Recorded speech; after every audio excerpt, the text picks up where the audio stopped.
What's up, everybody? Thanks for joining the Podwans Podcast with the voices of Arda. We just watched episode 4 of season 2 of Rings of Power.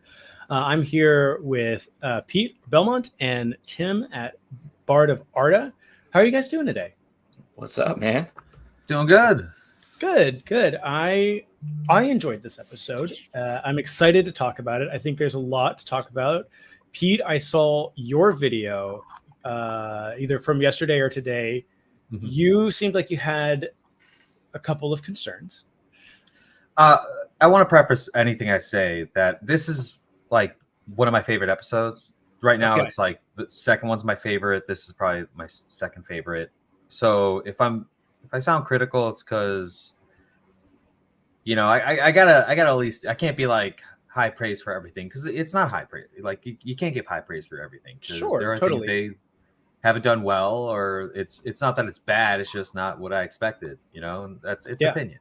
It's something that, like, based on our discussion earlier this week, there are the things that you brought up that I'm like, oh, I see where that's coming into play, but it is like not even registering to me. Like a lot of the stuff you talked about with languages, which we can get into, and just like it is way over my head. But it's cool to see the connections happening after I watch these episodes. Goes over my own head when I read it. It's all right.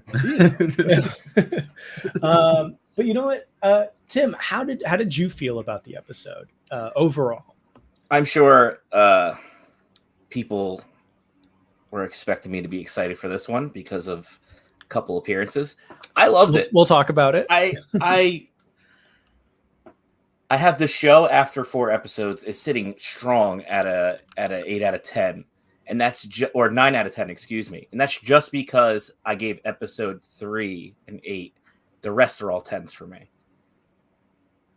Yeah, I really enjoyed this. This was, I think, the first episode where I was like, oh, I know some of these characters. Like, these are characters that, like, necessarily aren't in Peter Jackson's trilogy, but are like in the zeitgeist of Lord of the Rings. And I'm like, oh, I know this. Or when something is brought up, I'm like, oh, I remember someone talking about this. So I'm starting to get these little droplets of nuance, and I don't want to call it fan service, but just like lore that it's a lot of fan service going on.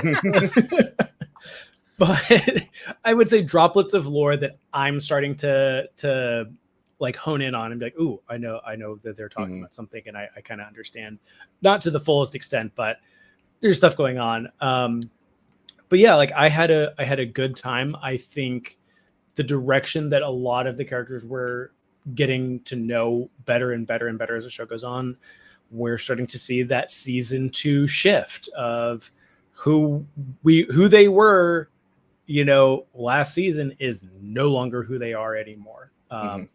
And it's very cool to see these things. I think even from this episode 3 to episode 4, certain characters' relationships are immediately changing even within one episode, and I think that's really cool to see. But like you said, Pete, like not everything has to be praise. The one thing that I would say about this episode is like it's almost a positive but also kind of a negative, is we got 0 dwarves in this episode. I agree. And while I enjoy no Numenor either. Yeah, I enjoy that we're spending more time with these characters because we have a huge ensemble, and it's cool to just say, hey, we're going to focus on the elves as they're going to Eregion, or we're going to focus on Pelargir, or is that how you say it? Pelargir, yeah. Pelargir, yeah. Like, we're going to focus on this, but then it's both a like, oh, I really wish we would have gotten the dwarves. A little bit more political intrigue as to how we left off at Numenor would be cool, but it also makes me excited for next week. So I'm like, well, they're definitely going to hopefully include it next week into the story and continue it. I gotta be honest. The stores and the Harfoots and the strangers are like my favorite part of the show now. I love that shit. I like, nice. I love the songs. I love like them talking about the Suzat, which is like, they talk to I forget her name. Started with a G. The Goon. Make sure. What? the matriarch, you know? Yeah, yeah, something the like goon, that, and always gooning. and she was. I really enjoyed her. She was like a no bullshit type character, but um, I liked how they had the whole prophecy thing. I mean, obviously that's not how in the books, but the word Susa or Suzat means Shire or the Shire. It's a term that's used because a lot of people don't know this. But we have a translated work here, translated by Tolkien, is his own mythologies that was translated from Westron, and Westron is based off this language called Andunaic, which is the tongue of men's before they go to Middle Earth. Or I shouldn't say Middle Earth, before they travel over the Blue Mountains, it's spoken there, and then it's brought over to Beleriand and then brought over to Numenor, where it becomes like a secondary language because they mostly speak Elvish there for some time. So things change, which you're probably starting to see now in Numenor. Yeah. So it's cool to see such like a rich depth of thing, though it also feels a little out of place, but I enjoyed it. That's like definitely fan servicey. But I really enjoyed that part. I have comments about Elrond and Galadriel where we've had 4 episodes of this now of they're kind of at odds with each other. And I'm kind of curious, you know, why they're doing a couple things. Like I could start from the end and talk back, but I want to hear your guys' thoughts too. So yeah, like the mural to me was really cool. Like when they're with the stores and they see the mural and just seeing like, I think the mural looked cool, and while I'm sure that there's some really awesome Easter eggs in there that I'm not aware of, I think just the moments that the Gund and Poppy have together when they're staring at that mural of just like, we never found it. Like we have just been wandering. We've been walking this whole time, and it's one of those things. Like they're both. It feels like they're both coming to different conclusions, but having the same feeling. You know, Poppy is feeling like we were destined for something. We were supposed to find something. We weren't just supposed to be wandering for wandering's sake. And all the dreams she had in season 1, and this is what I do like about this season, especially with kind of how like the first season was received from a lot of people, is I think they're still sticking to the guns that, hey, we made season 1 and we're gonna continue that story, and we're gonna keep moving with the things we did in that story. But I think with her and the Gund like having that moment together, you know, they obviously immediately at odds with each other, and then kind of understanding the position that both of them are in. And I thought that was a great moment. But I mean, we can kind of go down I'm not going to say perfectly in order, but kind of like the main chunk of the story. I mean, we really do start, you brought up Elrond and Galadriel. We start with this elvish party going to Eregion. They're leaving and they have at this point left, and they're traveling. And they're trying to get there. And yes, they are definitely at odds with each other. You can definitely indulge me as to if there is a reason why they shouldn't be so at odds with each other at this point, or if there's maybe more to the story as to why that's going on. Oh, Timmy, you want to comment on it, or do you want me to? Well, for the first part, with the scene, it's like this is what kicks off the episode. They're leaving, and something that stood out to me was just the name of the Oxa Bridge, which isn't a name that we get in Tolkien, although we can take root words out. And I tried to like look stuff up, and in my mind, all I'm thinking is it's like a callback to the Helker Oxa. Yeah, I was literally just thinking of that word. But Oxa isn't the root. It's Roxa, so it's something completely different. Whatever. I like to go on a tangent there. But with their relationship with Elrond and Galadriel, it's one of those things where this season, like having Elrond seem like they're trying to have him like stand up for himself more than be a dick to Galadriel. To no longer be just the herald, just the politician, to be that guy. And he's definitely coming off a little rude to Galadriel, but maybe she needs it. She needs a little bit of a check at this point. But as far as like a lore connection, this is it's really just maybe Elrond thinks he's the only one that isn't being corrupted. Sure. I because I liked Elrond so much in season 1, and I liked his character in season 1 so much, I am kind of in the middle, like, okay, I get it. You're frustrated. I know you want the best for the Elvish people, and no one seems to be listening to you. But can we get back to you being a really nice guy? I really like that. I think he's still Kind a of nice summer. guy. Yeah. I think he's still a nice guy, but there's a bit of a. I don't know why they're trying to build this frustration in him with Galadriel, because if you listen, you've been watching the episode, it's been weeks, and probably months now since the events of the finale of season 1. And so the line that really bothered me the most was the last line he kind of says in the episode. But his focus on the ring is what's really driving it. And I know that his concerns are the aspect of Sauron's deception and his corruption. And she has shown herself in prior episodes to not be completely free of it. She's not. She still thinks about Halbrand in some kind of capacity of like a comrade, or that she understood his mind, but doesn't realize that it was just a ploy and to placate what she needed. And it's tough. It's a tough thing to really wrap your head around, because I want them to be like this White Council, this group that worked together. But even in the text, it's stated that like Elrond and Gil-galad did not mess with that Anatar. They would have nothing to do with him. And Galadriel was actually the same way. She wasn't in Lindon. She was near Lake Evendim, I think, at that time, and then goes to Eregion. So she's like there when this all occurs, and she leaves and goes to Khazad-dûm and so forth. And Celeborn stays in Eregion.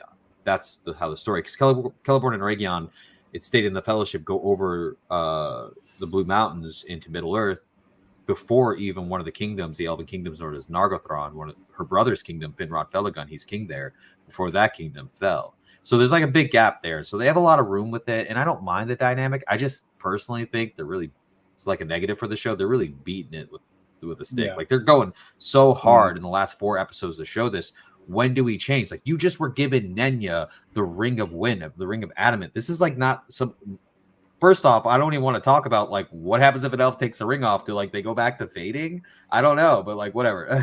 But like just takes the ring and then says that crazy line at the end. He's like, "Yeah, well, she just did that for the ring." I was like, she didn't say anything about that. She gave you the ring to protect it. I'm like, what are you saying, man? We can definitely talk about that, because that was, even without that, because my assumption is that these are very powerful rings. They have a lot of influence on the person that is wearing them or that is even around them. And to me, it was like when she pulls off the ring, I was surprised. Like, I was surprised she pulled it off. And I was like, I understand that it's not the one ring, right?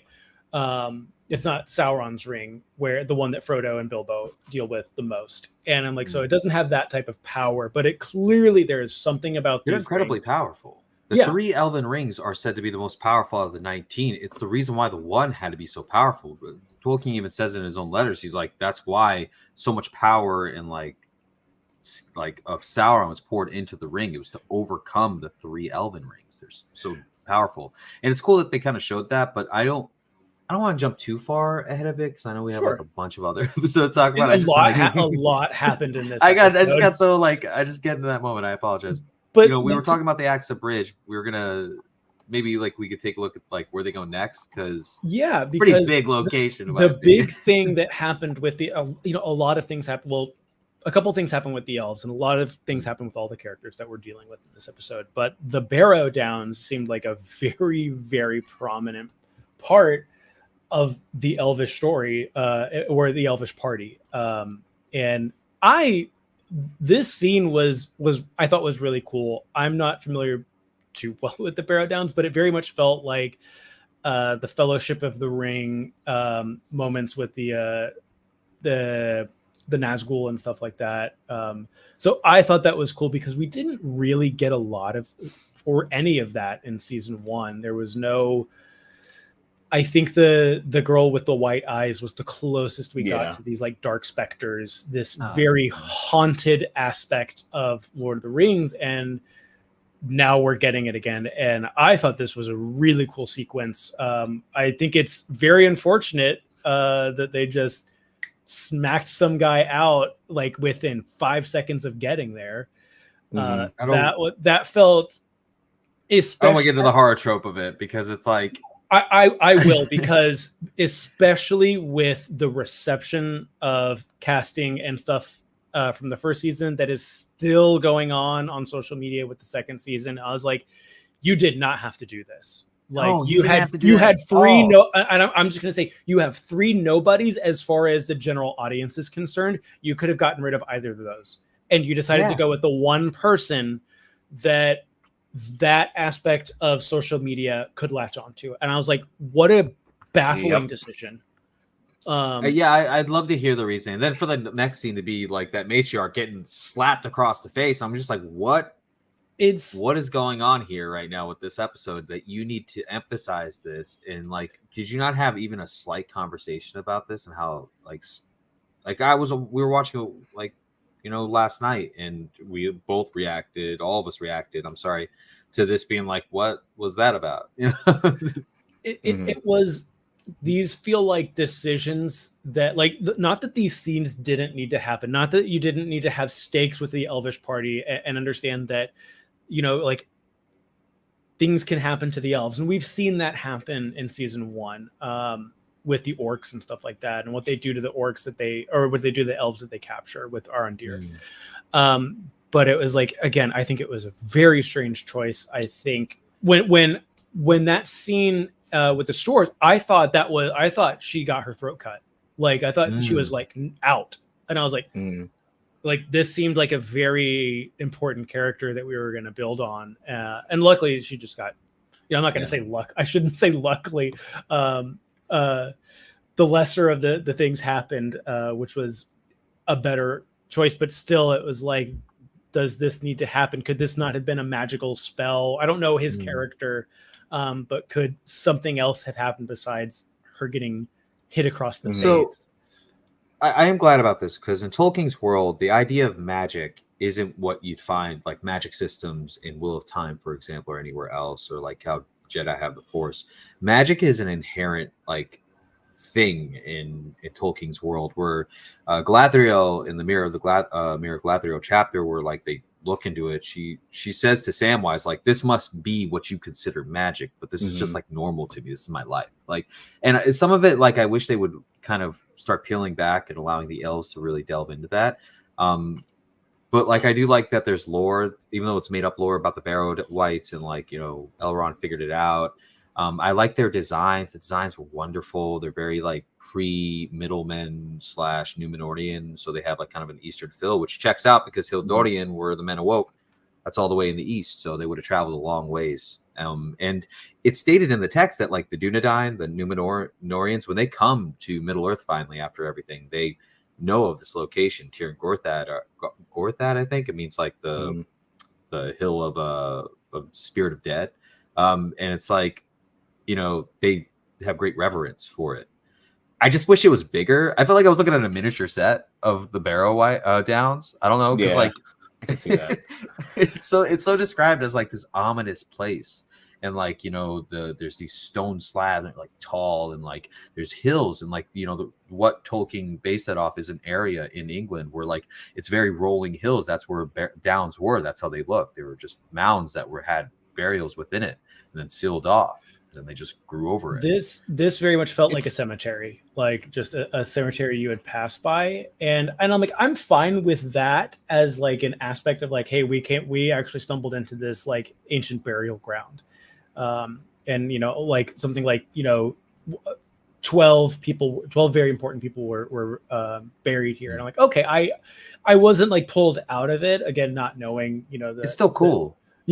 I think like the necromancer idea of Sauron. Yeah, you know? The way that they like almost unwound as they were kind of like coming out, I thought that was really, really cool. It looked great. Awesome designs.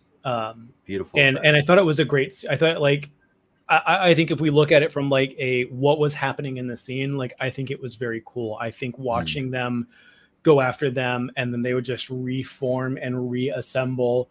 And then obviously Elrond figures it out that you have to use the weapons they were buried with.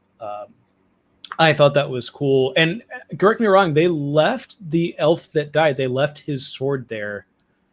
They buried him. Yeah. Yeah. I guess is that an elven tradition, or is that they wanted to continue the tradition of the Downs? They just did it. I don't know, Tim. You have any comment on that? I mean, Silva Slain. I'm trying to think that. But if an elf died in the presence of companions, would they leave their weapon behind? I can't think of anything. No, they make cairns usually, right? Like burial mounds. Burial mounds. Yeah, and the doors would do stone cairns. The point being is that like there's a lot of different options for burial in like Tolkien's world. Maybe they're just worried that he's gonna rise from the dead as a baron. Like we need to leave this here so that doesn't escape. I was like, they're leaving the sword just in case he comes back and someone else can take his ghost out. Have you ever seen The Northman, the movie that came out? The guy who did the Lighthouse and all those. They do a Draugr in there because that's what the basis of the Barrow-wights is. It's the Draugr. Well, that's all I think of when I see Draugr. Yeah, those are Barrow-wights. but that's something stated about the Draugr. You have to defeat them with their own weapon or take their weapon away or something along those lines. So it maybe they got the inspiration there for that. They took it more close to home. That makes sense because there's a lot of parallels there. I'm going through a game right now that deals heavily with that and like the Norse mythology. So like, yeah. Oh, what game? Hellblade 2. Oh yeah, I heard good things about it.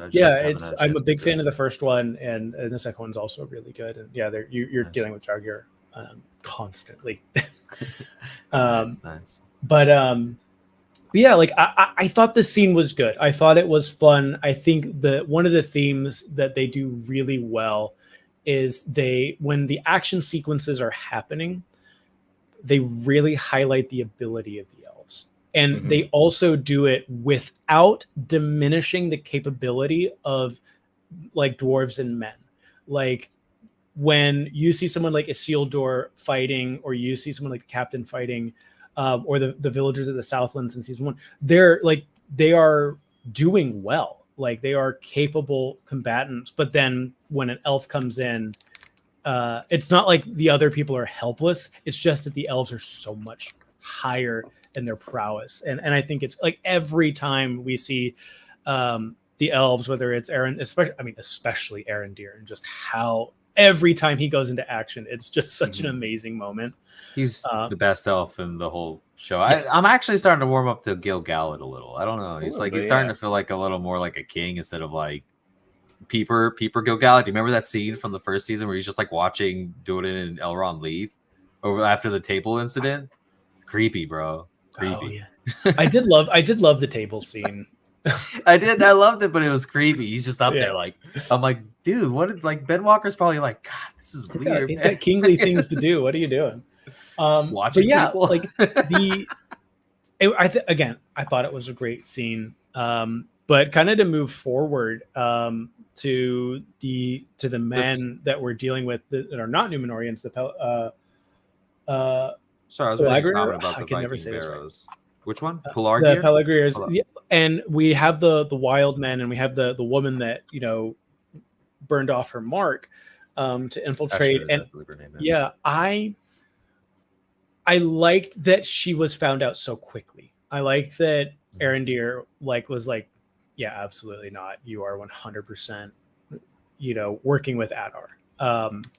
And I do enjoy the dynamic between her and Isildur, and how there's this constant like, I don't trust you, I trust you, I don't trust you, I trust you, where it's he gives an inch and she takes it back, and then she gives an inch, and so I think that aspect is really cool. I think the way that it resolved itself in the end was kind of one of those things. It's like, it's not how you wanted it to end, but it makes sense how it ended. And I really like this, and it's crazy that Sauron has been dethroned as the hottest character in the show. It's now the Mudworm is the hottest character in the show. I could get behind that. So, yeah, so the Mudworm, we're getting into this whole thing. Isildur and Arondir is like my dream team up. I love it. I really don't know how I feel about the switch of like Arondir losing Bronwyn, and now we have Isildur and Estrid, and now Arondir's on like kind of a back burner. I don't know how I feel about it, but I love the character dynamic. They work well. What I did notice about the giant worm thing, this nameless thing, it tied heavily into actually a statement from the Silmarillion. We talk about beast of horn and bone, of ivory and bone. Yeah. And like if you looked at Those its teeth sticking out, it had claws. It was Yeah. like it was exactly a callback to this, which was like, so the first Dark Lord, really influenced the creation of the world. He was there, and that's why they refer to it as Morgoth's ring. There's Sauron's ring. Well, Morgoth's ring was the world. It's what he craved the most, and it's what he poured himself mostly into. So that's why we have like hot volcanoes, freezing things. The extreme temperatures all come from the first Dark Lord. But he also is stated to have like manipulated certain things where like he couldn't create, but he could like, kind of mock. And it's stated that like under his like darkness that like these beasts would grow, like they grew horns and like in ivory and like like tusks, and they drew blood and like they became more violent. So it's like a cool callback to that, as well as the statement of nameless things from like the when Gandalf falls with the Balrog, they state that when the White Rider chapter of Two Towers, when he like tells them about that place. Or is it? It's probably also during the Watcher. I think it's the Watcher as well. Whatever, it's both chapters. But anyways, it's cool to see that stuff. Though I just am like,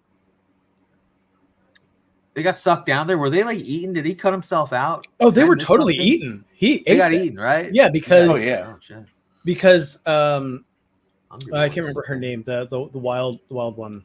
Estrid. She puts the stick in, and that pulls the worm out, and then I believe that's Arondir's sword cuts through the worm, and then they get out. And I did love like what do we call it? We'll call this supper. Like I love that. That was great. I got a little grossed out. That was covered in mud, and it was like nasty, nameless thing. You don't know what that thing's been eating. I was thinking like this could poison you, but you got to do what you got to do. You don't even care. Well, elves don't worry about that. Elves don't they don't worry about like the things men worry about. An upset tummy. Elves probably don't get really that bothered by it. But a man, who knows, dude? Who knows? But I like that scene. I like that the design of the worm was really cool. I thought it was great. And it was their art director is John Howe, who's like a really famous Tolkien artist. Like he's super well known. There's him, Alan Lee, and Ted Naismith are the three top ones. My personal favorite is Donato Giancarlo. Fantastic. Giancarlo. I'm sorry, I said his name wrong.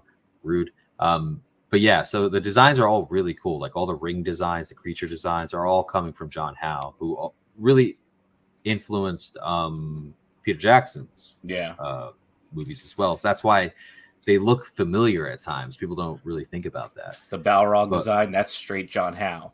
Yeah, that's John Howe's Balrog design. And like a lot of the armors, the rings, they're all designed by him. Like if you look at the behind the scenes, he like does it, sketches it out, and then they bring it to life. And so like even with the orcs and those like designs, there's like real designs. They're not just fully CGI. They like actually build a lot of this out. They put a lot of work into this second season. Not that they did in the first season, but this second season they really like took everyone's feedback for it. But this whole dynamic between the three of them, where my dude Arondir is creeping on people, like he's heavy creeping. I love Arondir, but they making him heavy creep on people. He's like, I saw that scar. He like, she throws a pot at him. He straight kicks it. He kicked the pot. He could have punched it. Is he just insanely observant? He's insanely observant. He's just a protective dad. He's like, Isildur's here. He does not have his dad. Theo's here. He doesn't have a dad. I also think that he's more vigilant because of what happened to Bronwyn. I think he's way more vigilant because of what happened to her. Because, like I said the last time we spoke, that's a huge callback to like, Erethel and like what happens to her in Gondolin, where she's poisoned by a javelin but doesn't realize it, and Celebrian, the daughter of Galadriel, and how she gets poisoned by an orc arrow and it never truly heals, and she has to go to like the Undying Lands to find any peace. So it's like there's huge callbacks, and now he's left in this place where it's like he's lost this person he loves, and he's trying to like do what she would have wanted him to do, is protect Theo, but it's been difficult. And that's actually, a lot of people don't like Theo. I'm not the biggest fan of Theo, but I like that dynamic where like they develop. He realizes that Theo's not a bad person. Like Theo realizes. I definitely wanted to talk about Theo and Arondir because of that interaction, and it's just one of those things. It's these really quick lines that mean so much, and I agree. Like Arondir and Isildur are awesome together. It's and that kind of goes back to what I was saying, is like when we see the capability of men and then the excellence of elves, I think it's a really cool dynamic. And it's just one of those things. I think when we see that when the sword is stolen from Isildur, and you just hear the bow creak, and it's just like Mm-hmm. he's ready. He's like, you are not gonna get away with this the way you think you are. I'm gonna put you in your place. Yeah, and it's just like, I'm not gonna shoot you until I need to. And I thought that was great, but that I think leads into the other big thing that happened, which was the really big thing, was the Ents showing up, and I loved the way, I think it was Winterbloom was her name. Yeah, just Winterbloom was one of them. how the leaves really I didn't catch the other one. Yeah, the leaves acted as like flowing hair and stuff like that. And I loved, the one thing I really like about both seasons is just the way that people talk in this show. And it's like, I think there's a way you can go overboard with dialogue and having it sound so fantastical. And I think this has this perfect blend of, this is believable. This is how, like, this is just a very fancy way of talking. And I think the way that the Ents talked to Arendir and Isildur was awesome. I thought the scene just with Arendir talking to Winterbloom and her putting the leaf on him, that was like a really moving scene for me, especially the callback to season 1 when we had to cut the tree down.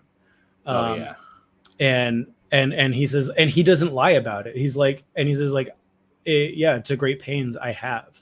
And I want your forgiveness for that. And like, I thought, that was definitely, I think my favorite moment of this episode was the Ents and just the dialogue between them. The forgiveness takes an age and washes away the soil, and like all those lines are awesome. I loved them. Though someone pointed out that Arondir is like wearing wooden armor and it's like super uncomfortable. I noticed that too. I was like, are they going to talk about that?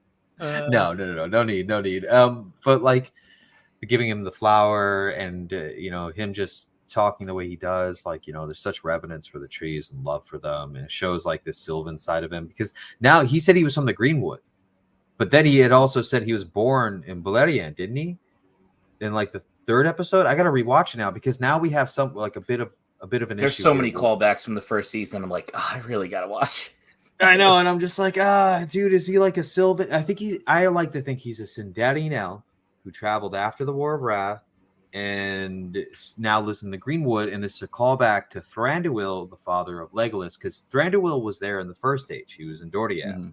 He traveled over with his father, Orifer, who's the king until something happens. And then he becomes king. Who knows? I don't know that story. But yeah, it's super interesting to hear that, where it's like, I don't know, like they're really giving us this rich lore with Arondir, and I just wish there was more of it. I mean, I wish there was more Arondir. I want Arondir, and I can't wait for him to, like, because we've seen the scenes in the trailer, to be in a Region. I want to see my man get it in. Because I mean, he's badass. We are at the halfway point of the season, which is crazy. It just started and we're already halfway through. I want more of Arendir. Like, he is such an interesting character. I think in a lot of ways, he's relatable. Even though he's like this type of person that really is hard to relate to, a person that has lived for hundreds and hundreds of years and gone through so many things. This was a great comment of, he has to deal with grief, which is not what he's used to. And I think that's an interesting aspect of his character now.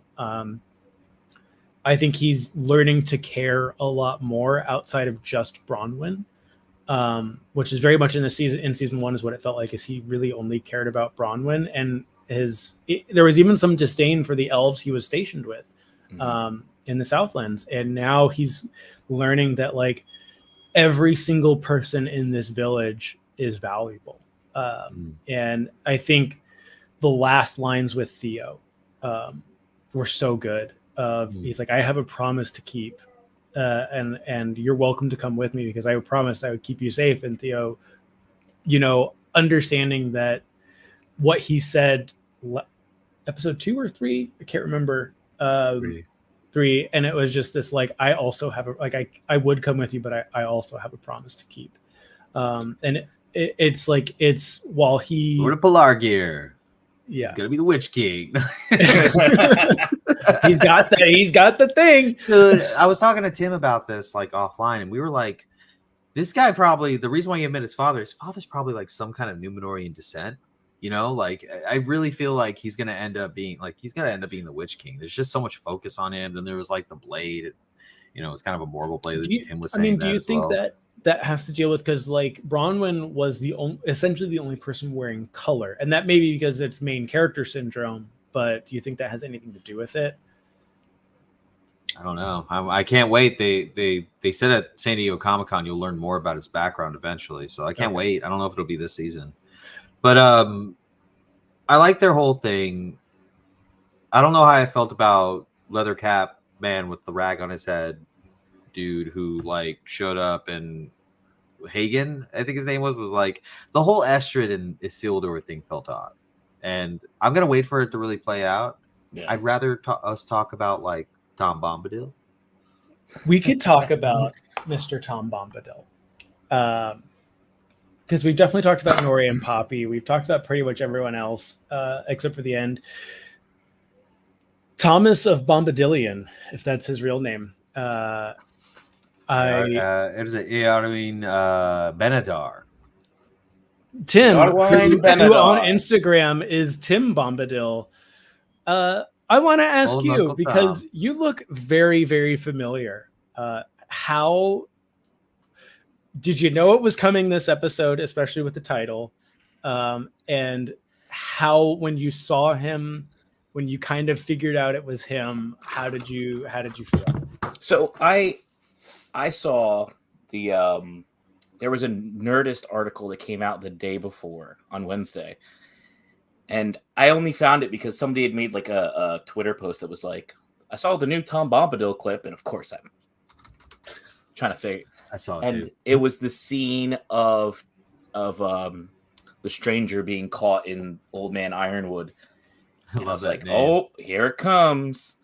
And I was kind of dreading Tom appearing on the show in the flesh, but at the same time, I wanted it so bad. And I have no complaints. And like when I felt him coming in the show, like I thought that was going to be his opening scene. Like he just comes and saves the stranger. But we had that little scene before where the stranger follows the goats to Tom, and he's just singing in his garden, having a grand old time, talking in riddles. Singing, and I was like, that's him. That's there he that is. Guy. So I was sitting with my girlfriend watching it, and I'm bouncing up and down. It's coming, Tom's coming. And I had that moment of like, I was with my girlfriend, we were watching, and I was like, is that motherfucker here? I loved it. I had a blast, like talking to people about Tom Bombadil, reading Fellowship of the Ring. I was like, I like Tom Bombadil. And I was like, not knowing who he was when I watched the Peter Jackson trilogy and then reading Fellowship, I was like, that's crazy. They didn't include him. He's great. Mm-hmm. They don't include Tom in any adaptations. Like, unless you're playing I watched Game Boy Lord of the Rings games, you're not getting Tom. Yeah. Oh, yeah, he is in that. That's crazy. Yep. The Diablo style Lord of the Rings games, those were great. Tom, I was worried that he was going to be a little too like all over the place because it's like hard to do that. I liked it because a bit of a precursor to Tom we know, but still giving us that Tom we love and really demonstrating this whole like mysteriousness about him, where like a lot of people forget that Tom is kind of serious at times in the book, talking in riddles, but he speaks of like far things and talks about, he conjures images and like thoughts and people, and like the hobbits have crazy dreams. They like all sorts of weird shit happens at Tom Bombadil's house. Like, I don't know what's up with that joint. He's bugged out, man. And he's like always just like in his chair telling them stories. He wants to hear stories. The ring has no impact on him. And it felt like that. We're like the scene where he's in the tub and like you hear Goldberry singing, which I don't know what the hell's going on there. I'm gonna let him play it out. But he's just like, you're here. You are? You're like He's like, he's confused himself. He's like, what do you mean? Like, you were obviously just singing. He was like, don't be shy, Goldberry. And like, now he's like, a woman? You're crazy, dude. Like, I like he was such a fun part of this episode.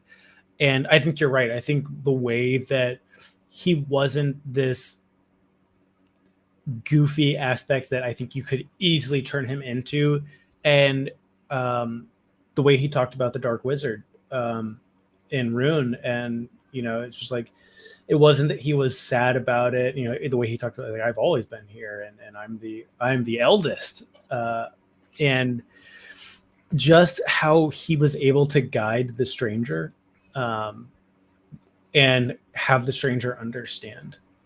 I thought it was cool. I thought it was really entertaining, and I thought, like, I just had a great time watching it. It was a blast. Yeah, Tom, watching the trailers leading up to the episode, even since like the second trailer for the series dropped at Comic-Con, I was a little worried because I'm like, are you gonna sit here and let the world burn? And I was like, is he gonna be like really serious? Because, like, of course, there are moments, like Pete was saying, during in the House of Tom Bombadil, where he's really going into the lore of the First Age and before, and getting into the Dark Lord. So it's not completely foreign that Tom could be serious, but I thought he was going to really become a serious player in this. And they have the conversation all the way up to the point where the stranger's like, "Are you gonna help me?" And he's like, "I'm a wanderer, not a warrior. And great deeds are to be left in the hands of those that are given them." It's like, oh, there's Tom, saved it right for me. I'm not worried about anything, because he's going to let the stranger go, and he's going to gather water lilies while they still grow. And that, my friends, is Tom Bombadil. That is Tom Bombadil. He says stuff like that in the book. He's like, he's like, Tom, come with no, dude. We can't give the ring to Tom. He'd lose it. Like, forget about it. There's something that you might not get from reading Lord of the Rings, mainly because besides all the speculation we have, Tolkien was asked about Tom a lot because he did publish a book about Tom Bombadil during his lifetime, and the closest explanation he ever gave to what Tom is he's the representation of like a rural farmer or like a hermitage kind of person who the lost rural area of he says a certain area. Yeah, it's like he gives a specific town. I don't remember. It's like either Birmingham, a lot of letters, or Oxfordshire, or something. Yes. And it's the fact that without the people doing good things in the world, Tom couldn't exist. But without Tom existing and just being himself, what good is there in this world? It's that little bit of peace that everyone's fighting for, like Samwise says in Two Towers. Tom is the perfect representation of it. Even with his immense powers and magic and capabilities, Tom just is, and that's his job in this world, and to be that. Like, you drive it, that's an awesome point, because if the Dark Lord wins, even if with everything, Tom dissipates. There no longer exists this aspect of this world. He would be the last, like he was the first. Exactly. It's crazy, man. And I really hope they play on this character a lot more. I hope he guides the wizard a little bit, and then we get the conversation aspect at the end of Return of the King, where Gandalf has to go talk to him for like an age. It's like he's there. He talks to him for like 2 weeks or something crazy, and like who knows what they spoke about. Like, good to see you again, Tom. It's been like 6,000 years, 3,000 years, some shit. Dude, that was wild. Remember you started breathing and fire came out of the fireplace? Man, that was crazy. Oh, good times. Yeah, it was a cool part, and it's one of those things that I'm not against fan service, and I think this is a really good way to do it. It's like, this is very clearly a fan favorite character.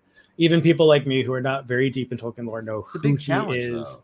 Yeah, and I really think they knocked it out of the park. I think like my girlfriend, who very much has not even finished the Peter Jackson trilogy, she loved him. She was like, I like that guy. That guy's great. And so yeah, I think they really nailed it, and I had a great time watching it. And that kind of just leaves us, with the last bit that we did talk about with the Elvish party still heading to Eregion. Elrond has the ring, and Galadriel has been captured by Adar. So people are super excited about this scene because of the way the pronunciation is being used for Quenya and Adar, who captures and says this line, "A star shines upon our meeting," which is like a big thing that's mentioned by like Noldorian elves. It's the line. It's the line. It's the line. Like, yeah, like it's the line you say to people, and it's like, you know, Gildor and Glorion says it to Frodo and Sam, you know. Galadriel says it, like Elrond says it, like everyone says it. It's like that line, like we're blessed here to meet again, or meet for the first time. So for him to say it, the first episode, he pretty much confirmed that he was by the Sirion River in Beleriand. That's in the first age. Talks about the sage blossoms next to this great river. That's the river he's referring to. Whatever. We all thought he was one of the first elves that journeyed across, did the whole journey from Lake Vivienne, and that's where they awoke, because everyone just awakes and they're here in Middle Earth. Oh, are those stars? Where the hell am I?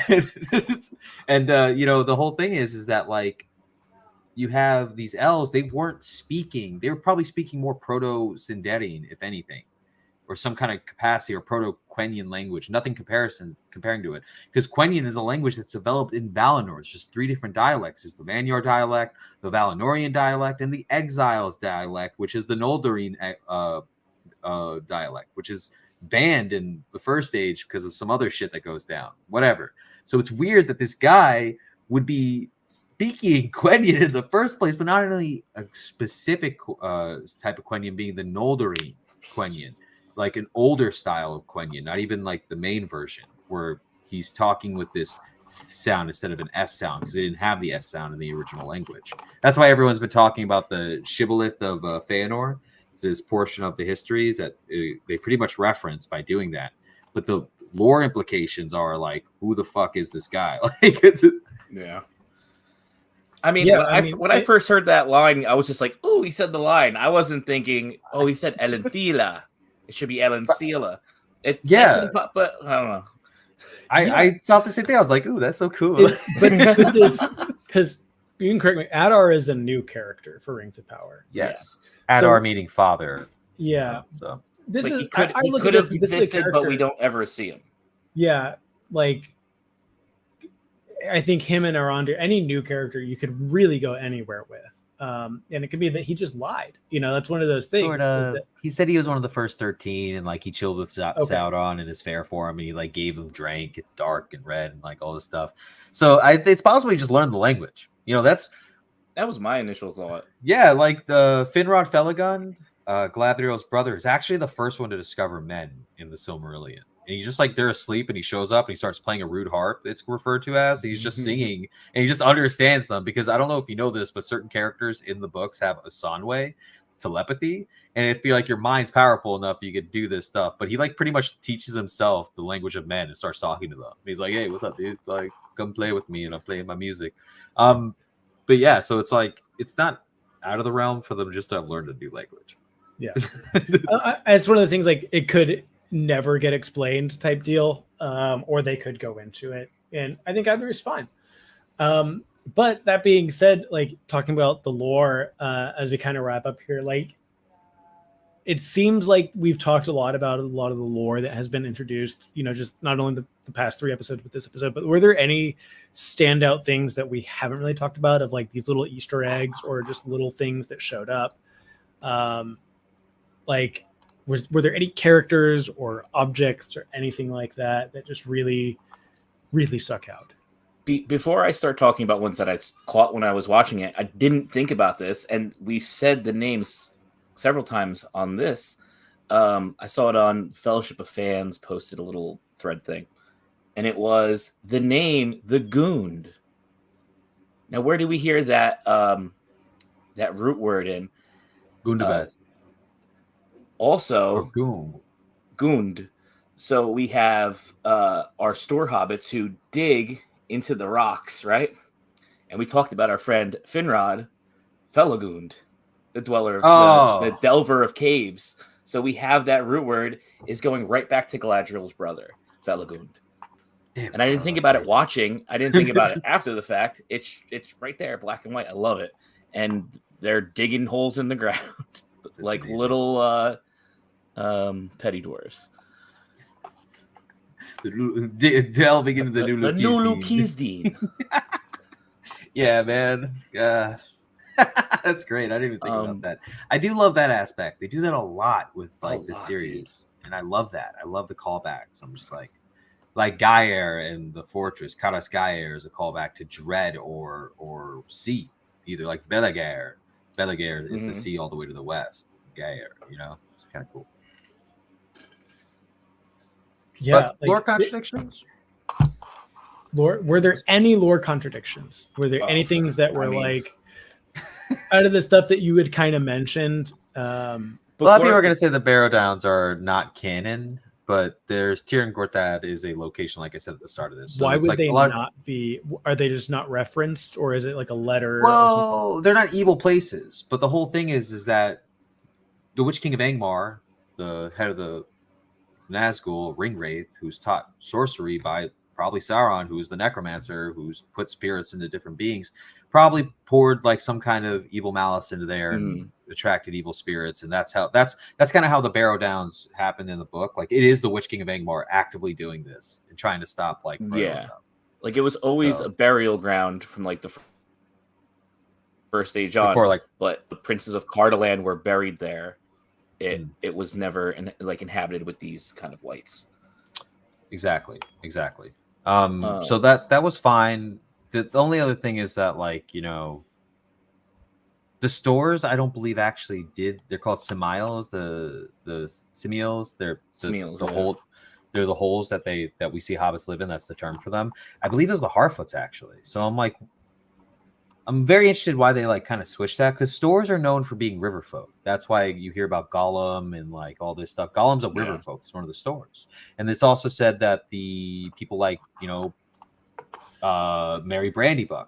Well, Tom says that he saw this place that once was green and now is dirt. So is this something that they were river folk, and then as the Dark Wizard came through and that killed all of the crops and stuff like that, so that's when they started digging holes? Could they be living in the old riverbed? That's what I was thinking. Possibly, but it also feels weird that they would have not. They would have been searching for the Suzat and then being here. So I don't think the stores were there yet in that area when it was green. Just it would feel weird otherwise. Yeah, we got 4 more episodes. Yeah, I know. So and I know EJ just said Barrow White shouldn't be there, but that was the point we're making. It's fully capable of them being there. It's it's not something. Tir and Gortad was there. There were bodies there. Probably the people who didn't cross with Beor and the folk of Marek and Haleth. They would have settled right there, east of the Blue Mountains, which is right smack near the Old Forest and the Barrow Downs. So they got us with that one. They got us. Well, I personally, I had a great time with this episode. I think there were moments of this episode where even I was like, "Huh, that's interesting." Especially the way we talked about the ring. I thought it was really impressive that Galadriel gave up her ring and handed it to Elrond, but then Elrond's kind of having this. She's doing it to save the ring, and I'm like, no, she doesn't want the ring to go back into the hands of the orcs in Adar. That makes perfect sense. I don't see why you'd be upset over that or have that reaction. And that was the one thing where I was like, I also felt like the wild men kind of they got captured by trees and now they're nice-ish. We're not so wild after all. Yeah, that felt very we haven't written anything for this. Let's just throw it in. But also, Hagen, my man, your lady's being stolen by the Númenórean. Yeah, a semi-insignificant part of the story. So it's kind of that to me, those were 2 weak parts. But overall, I think with Tom and the Ents, I think the Barrow Downs were cool. I think watching Galadriel fight all of those orcs at the very end, awesome. That was awesome. It was dope. It was so perfect as Galadriel. Just throwing the lantern up, and then she heals that. She heals Canmere too. Yeah. Okay. Is she healing him, or is the ring healing him? A little both. Well, both. Okay. Yeah, the ring It's the ring. wouldn't really, if it was just like a normal dude using it, it wouldn't be able to heal. You got to think that the inherent elvish healing that Galadriel would have had, also what she would have learned in Doriath with Melian and the folk of there, Menegroth. That's one of the Yvonne Nildi right there, one of the few queens of the world who know how to make Lembas. Only 3 people know how to make Lembas in Middle-earth Legendarium, and that's not explained to you. That's why when it's like given to Frodo and the gang, it's like, that's why the elves are like, oh, whoa, you got Lembas? That's wild. Like, that's crazy. I just thought, like, yeah, dude, here's some fucking bread on your way, dude. See you later.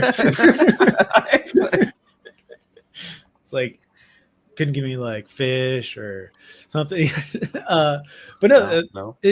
This is what I really like about coming on and talking to people like you guys, because it's like there's so many things that like I know are parts of this world, but I don't know the ins and outs of this. So it's always cool to talk to people because I'm loving Rings of Power. I'm having a great. I'm happy to hear that. I really am, because that's what these shows should do, and that's what, like, it should make you ask questions and be like, "Yo, I'm digging this.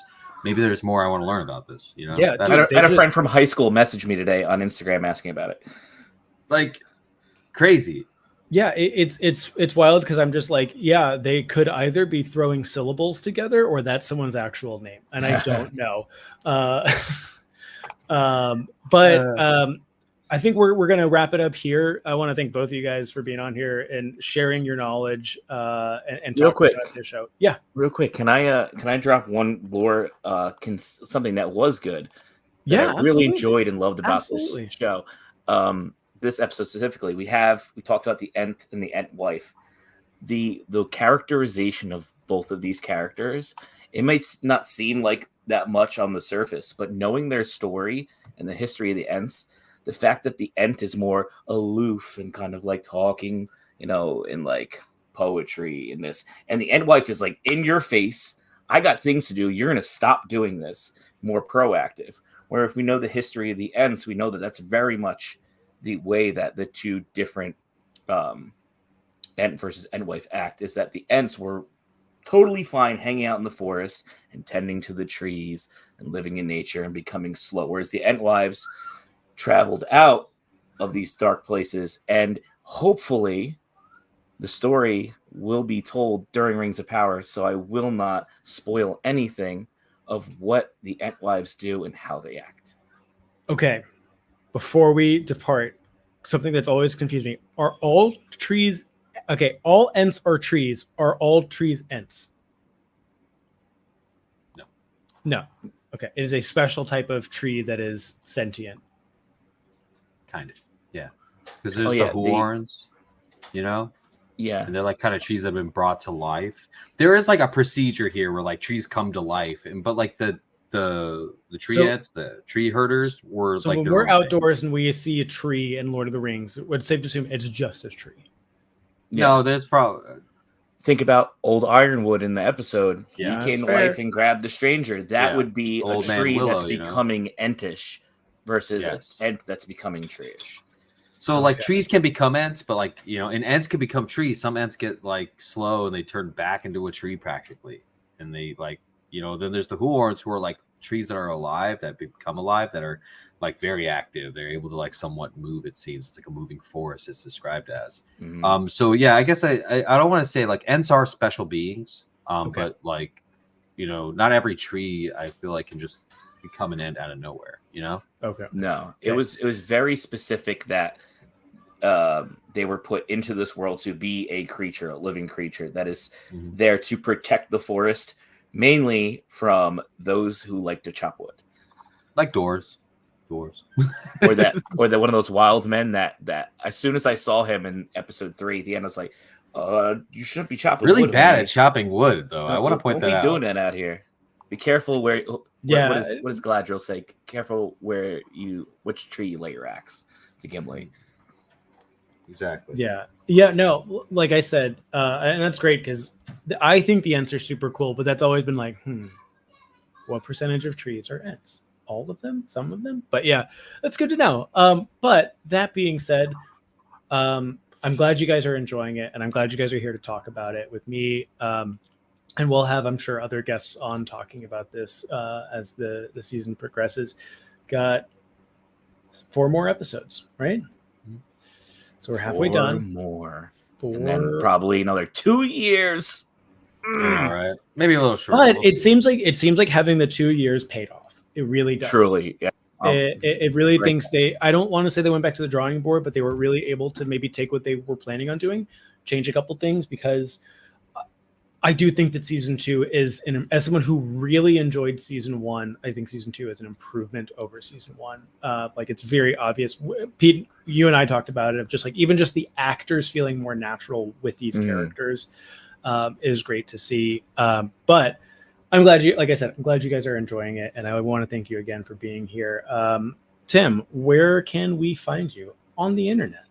You can find me under this title that's on the screen at Bard of Arda on most platforms other than YouTube, which I am a part of the Voices of Arda podcast channel, where you can find people like New Beta and Callie, of course, but Belmont and a lot of great Tolkien content creators. We're working together, putting out lots of good stuff for you, and hopefully more coming soon.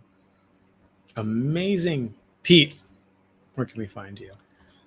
BE1 Mont _ LOTR. I don't know why I said it. I want to say Lotro. I don't know why. Lotro. Like, anyways, I do the same. I'm trying to spell it out. But you can find me on Belmont. I'm on TikTok, Instagram, even on Twitter and Threads. But I'm part of the YouTube Voices of Arda. That's why we're here. We are here to represent Voices of Arda, a fantastic podcast that New Better Do Better and Callie Cosplay, 2 wonderful human beings who actually pretty much got me doing this. Like, if it wasn't for them, I'd probably be not even involved in anything to do with this. I'm probably just another person talking about the show on the internet, but much love to them. We're trying to really do this community thing, so you can see Tim and I doing jokes. You can see us talking about lore. You can see Tim. He's a fantastic musician. He does a lot of parodies. You have to check it out. He's like, I saw that. You're like, but yeah, Tim's fantastic. Please listen to his stuff. It's so good. And I can't wait to talk more. Can't wait to talk more about Rings of Power as we have 4 more episodes.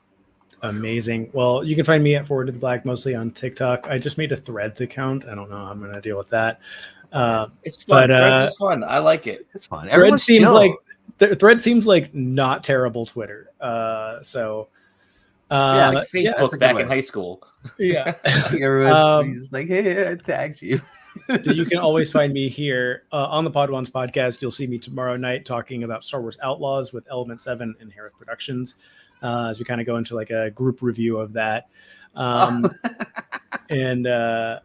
then I'll be doing horror films leading up to Halloween with Grandmaster Bale. And I think Pete and I talked about doing some Netflix Castlevania watch-alongs. So Tim, if you want to watch Castlevania, I think we're going to be doing that. Have fun, y'all. That being said, that'll do it for this week's episode, and we will see you guys again next week to talk about episode 5. Happy night. Thanks, man. Bye. Namadier.